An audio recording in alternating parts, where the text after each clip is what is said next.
السلام عليكم ورحمة الله وبركاته. اللهم صل وسلم وبارك على سيدنا محمد وعلى آله وصحبه وسلم تسليما كثيرا. قبل أي شيء اشترك في القناة وحط لايك علشان يوصلكم كل جديد بإذن الله. معانا منزل للبيع. مساحة المنزل 50 متر مقسم، أوضة وصالة وحمام ومطبخ. بصوا يا جماعة، المنزل ممكن يتقسم أوضتين، ممكن يتعمل أوضتين ومطبخ وحمام، دي فكرة مش أكتر. المنزل يا جماعة معمول سويسي متعرش. طبعا دخله عداد كهرباء وعداد مية. المنزل يا جماعة مميز لأنه طبعا حواليه جميع الخدمات، كمان جميع المرافق موجودة قدام المنزل زي الصرف الصحي والغاز، وطبعا هو دخله مية وكهرباء. وكمان يا جماعة قريب من المدارس والخدمات كلها. المنزل موجود يا جماعة في قرية الشرفة، وقرية الشرفة أنا اتكلمت عنها كتير قبل كده.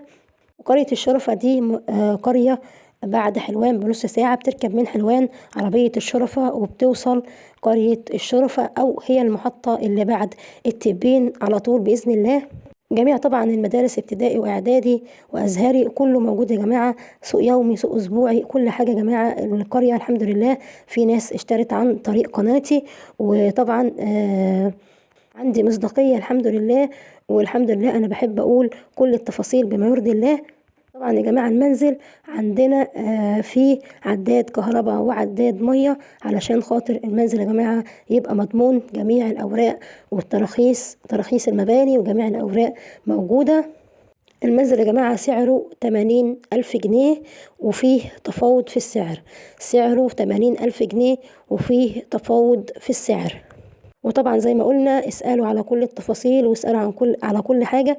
الحمد لله يا جماعة ناس كتير اشترت في قرية الشرفة، ويا ريت اللي اشترى هناك يقول لنا طبعا ويقول لنا رأيه ايه، وهل كلامنا فيه مصداقية ولا لأ. والحمد لله بفضل الله قناتنا جابت نتيجة.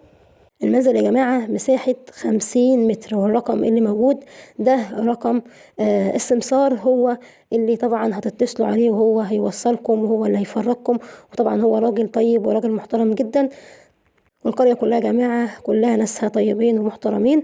مساحة المنزل 50 متر مقسمة، أوضة وصالة ومطبخ وحمام، وكمان عداد كهرباء وعداد مية. ما تنسوش تشتركوا في القناة وتحطوا لايك علشان يوصلكم كل جديد بإذن الله. والسلام عليكم ورحمة الله وبركاته.